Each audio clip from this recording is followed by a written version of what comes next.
बाइबलले पृथ्वीमा रहेका 4वटा साना कुराहरूलाई बुद्धिमानीको संज्ञा दिएको छ। हितोपदेश 30:24मा यसरी लेखिएको छ, पृथ्वीमा 4वटा कुराहरू साना छन् तापनि तिनीहरू अत्यन्तै बुद्धिमान हुन्छन्। पृथ्वीमा 4वटा यस्ता कुराहरू छन्, यस्ता चिजहरू छन् जो चाहिँ अत्यन्तै साना छन् तर अत्यन्तै बुद्धिमानी पनि छन्। ती के हुन् त्यो हामी बुझ्ने कोसिस गर्नेछौँ। नम्बर 1मा रहेको छ कमिला।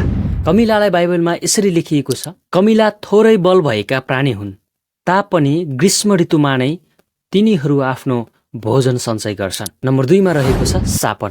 सापन थोरै शक्ति भएका प्राणी हुन् तापनि पहरामा तिनीहरू आफ्नो घर बनाउँछन्। नम्बर 3मा रहेको छ सलह।